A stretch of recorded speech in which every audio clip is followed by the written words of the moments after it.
What's going on, everybody? Welcome to another brand new installment of Renegades Reviews, exclusively here, as always, on the Casa D18 Studios channel. I am the Renegade J.J. Williams, and today I'm going to be discussing from 2011, River of Darkness, starring Kurt Angle, Kevin Nash, Sid Vicious, and Ray Glacier Lloyd. Thank you for joining me once again today here on another brand new installment of Renegades Reviews. This is another one of those that, like Stormageddon, didn't have much of a Wikipedia page. So for this one, I used my talk-to-text on my phone as I was watching the movie for the notes that I took, and then I transcribed them later. I think I'm going to be able to give you a little bit more detailed of a plot description for this one. So let's get right into it. Our movie begins with a girl sitting on a bench at a college university. We learn through the narration that she's been kicked out of school because it's believed that she's responsible for the death of two of her classmates.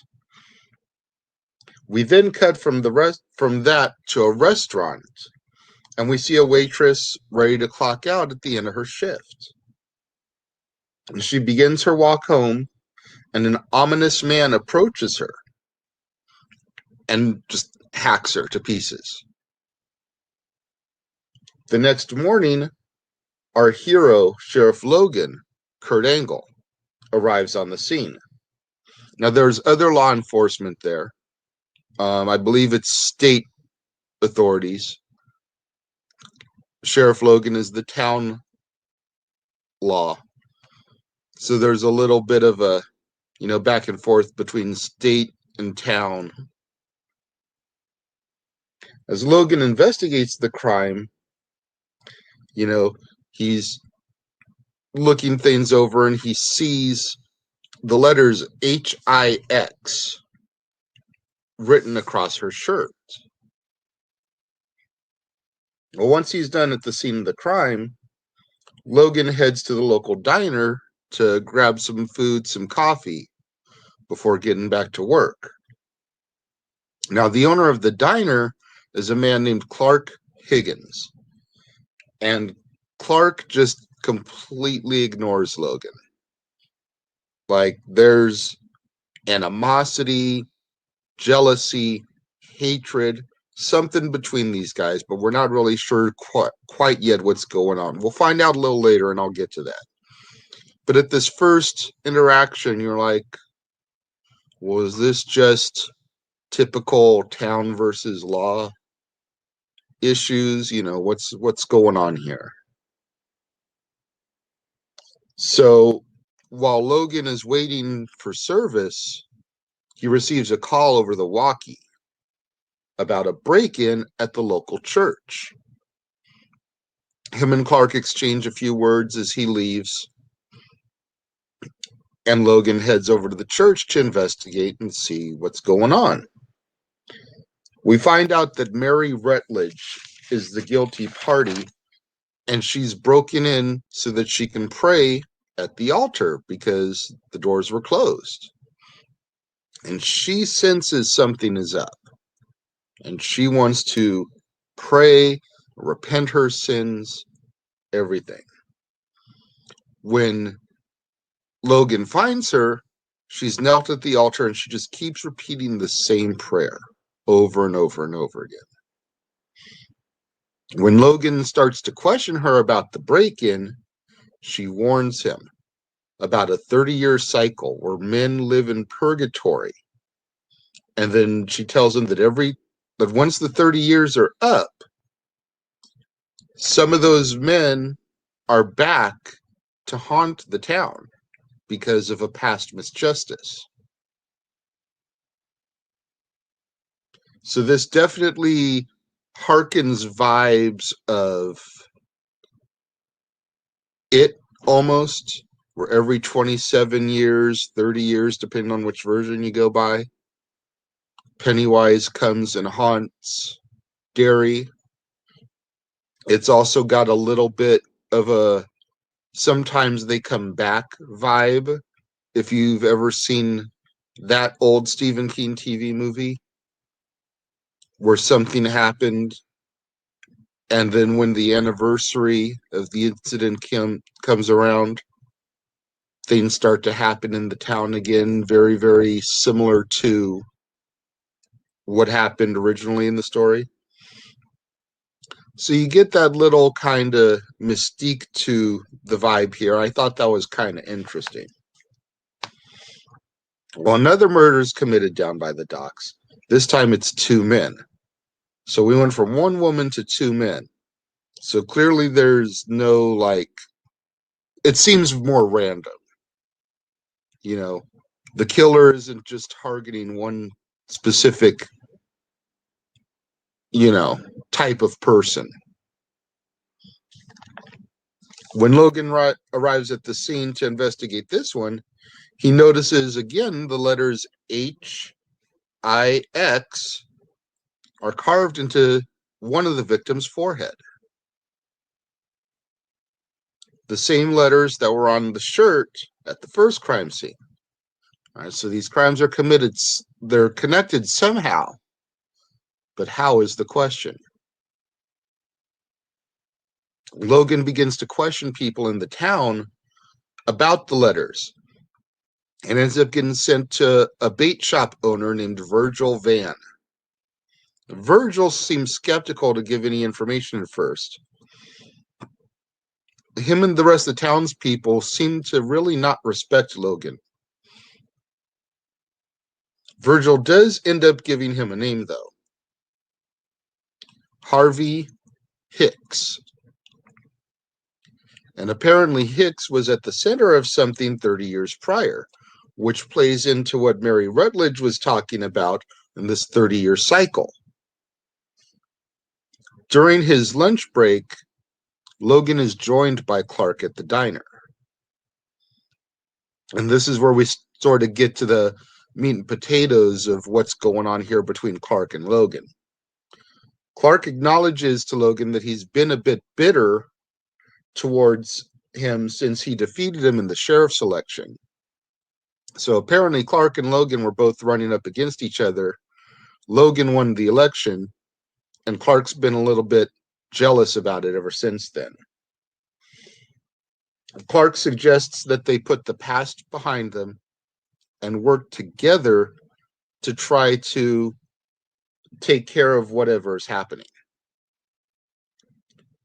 Clark then goes on to say that the rumor going around town is that the Jacob boys have returned from the dead. Now, legend has it that Hicks and some other townspeople murdered the Jacob boys using vigilante justice 30 years prior. And now the Jacob boys are back for revenge. Around this time in the movie, a group of college kids come to the town. They're there to investigate paranormal activity because they've been reading in the newspaper about this weird stuff happening. And if it's true that the Jacob boys are back from the dead, these ghost hunters want to try and record and document some of this stuff. Now, one of the college students is the girl from the opening scene that we saw sitting on the college bench. And she's joined by a male and another female. So those are the two people that she's supposedly responsible for the deaths of. And we'll find out how and why as we get going further in this movie. Well, another murder is committed, but this time the killer leaves a witness behind. And it's the wife of the man who was murdered. She runs to the diner and tells Clark and all the others that it is in fact the Jacob boys that have murdered her husband, confirming the rumor that's been circulating around the town. When Logan goes to investigate this one, it leads him once again to Virgil, the bait shop owner. At this point, Virgil finally decides to open up to Logan about what happened in the past, and we get the full story here. Virgil tells Logan the tale of Ariana Hicks, daughter of Harvey Hicks. And 30 years ago, Ariana accused one of the Jacob boys of raping her. So Harvey and some of his friends, townspeople, tied the Jacob boys up to a rowboat and sent them over the dam to their deaths. Years later, when Ariana finally came clean and admitted that she had lied about the rape, no one seemed to care. Because the Jacob boys weren't exactly liked or respected around town anyway.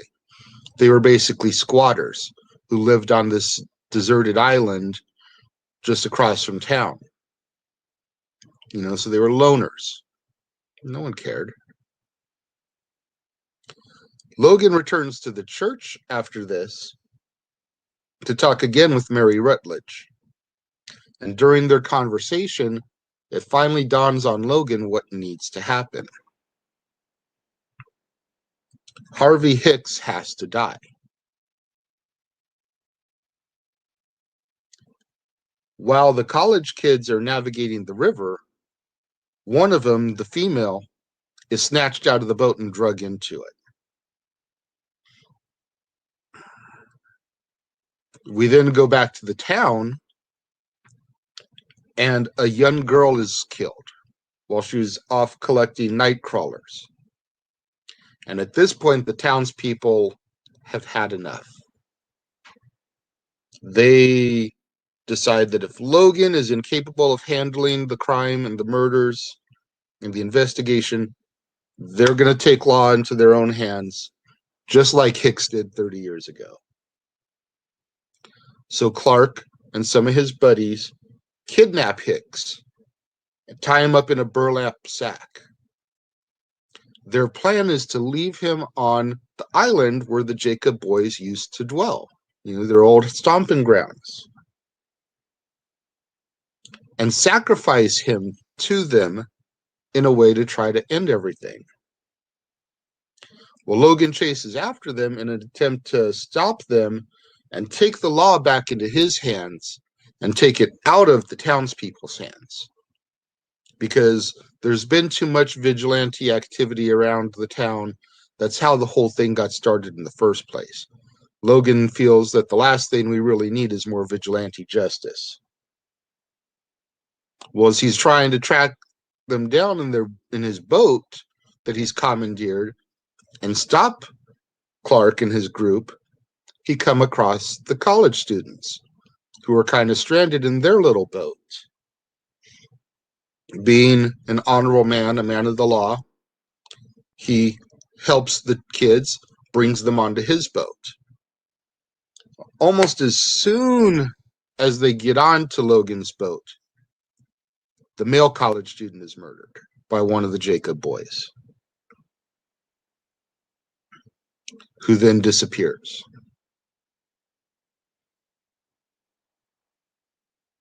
Logan, Clark's friends, and the female college student all finally arrive at the island where the Jacob boys used to live. Clark puts Hicks into a rowboat and sends him towards the island as a sacrifice. Now, Logan knows that Hicks has to die, but he's not really sure if this is what he needs to do. So you kind of see Logan standing there. Should I do something?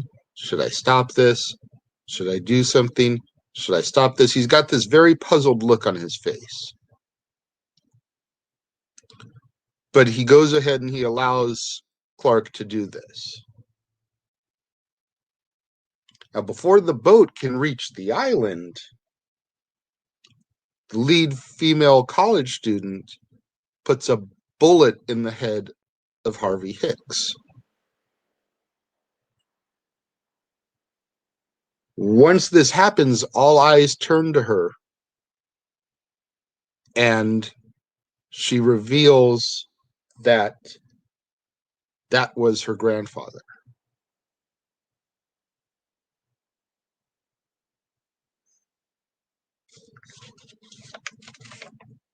We learn that her name is Autumn, and just as the boat reaches the Jacob boys, they proceed to hack up Hicks, thereby getting their justice on the man who set all this in motion in the first place. Now, once the boys have extracted their revenge, we go back to the boats, and this is where we learn about who Autumn truly is. After all that, we go back to the college, the opening scenes, and Autumn is giving us the wrap-up of the story. She tells us that all the Jacob boys did really was kill the people that were responsible for their own deaths. So they weren't really these huge murderers like they were made out to be. They were just on a vengeance mission. And they killed the people responsible for their deaths and the descendants of the people responsible for their deaths.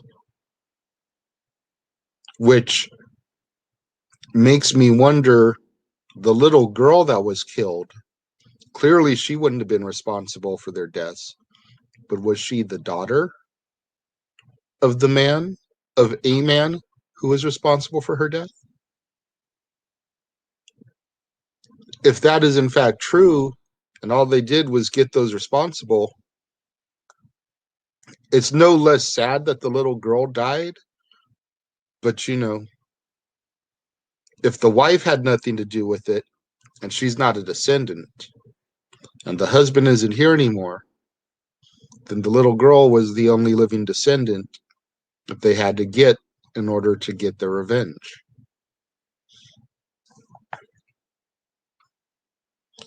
Autumn then tells us that Logan told her that she would have been in jail if the death of Hicks hadn't been a mercy killing.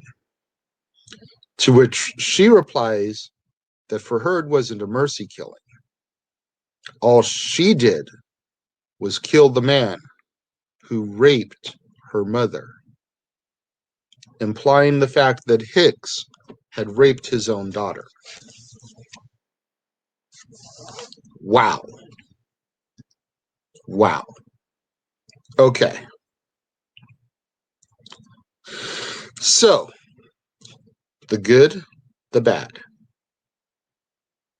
The story, I think, was really good for the most part.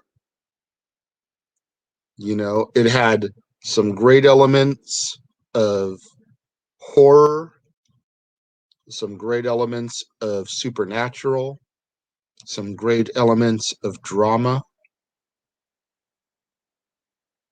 I thought that overall the story was really, really solid. The acting on the other hand, could definitely have used some work. Kurt Angle looked like he was stumbling through the whole thing. You know, he's believable as a law enforcement hero, but just his line delivery was so wishy-washy for me. He very much was stumbling over things. Kevin Nash and Sid were good as the heavies. They played two of the Jacob boys. They didn't really talk, though. Which, I mean, I guess for Sid is a good thing.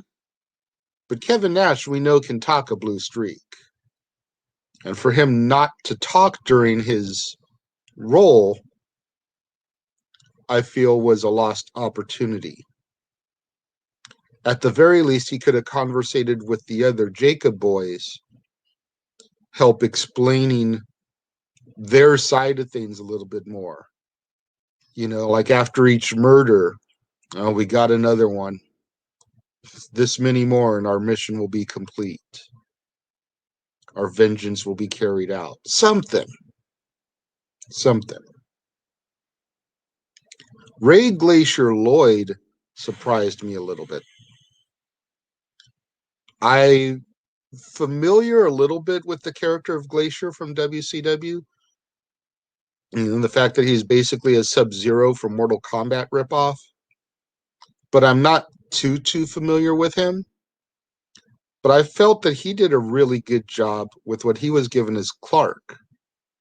Honestly, I would say that he was probably the best character in the whole film, in my personal opinion.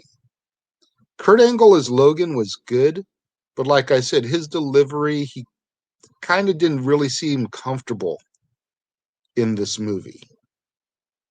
Whereas Glacier, he felt natural. I don't know, that's just my 2 cents.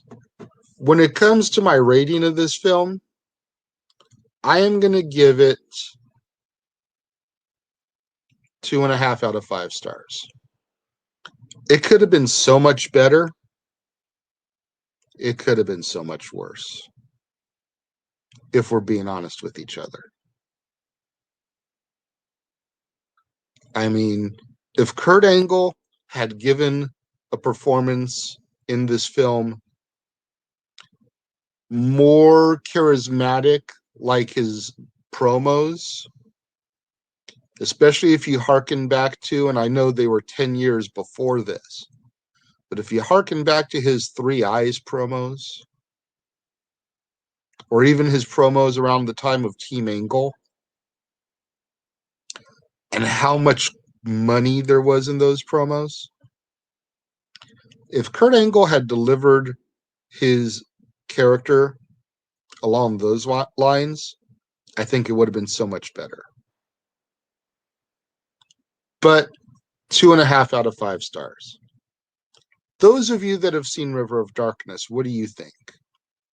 Let me know. Leave your thoughts in the comment box below, as always. Let's get those hashtags out there on social media. Hashtag Casa D18 Studios. Hashtag Renegades Reviews. Hashtag Renegade Returns. And, of course, the ever-popular hashtag Shenanigans. We interrupt this episode of Renegades Reviews for an important announcement about merchandising. Merchandising? What's that? Merchandising. Come, I'll show you. Merchandising, where the real money's made. Make sure you go over to teespring.com/stores/Jeff Meacham Network for all the t-shirts you see here from the West Coast professor, Jeff Meacham himself. You can get shirts for the Jeff Meacham Network, Talk Wrestling, as well as the red and gold Meachamania shirts, And while you're there, don't forget to get your shirts of the Casa D18 Studios Brotherhood, the Dads on Wrestling shirt, the Renegade JJ Williams, Statboy Sports Bar, and the hashtag StatboyApproved shirt. Make sure you go over to teespring.com/stores/Jeff Meacham Network and score your shirts today. Don't forget to tune in tomorrow, right here on another brand new installment of Renegades Reviews, exclusively on the Casa D18 Studios channel, when I will be discussing Inside Out. No, not the Pixar movie, the WWE Films production starring Triple H, Michael Rappaport, and Parker Posey. So make sure you're here tomorrow to check that out exclusively here on the Casa D18 Studios channel. Thank you for watching. Thank you to those for leave me comments in the comment box. I appreciate it, and I will see you guys next time.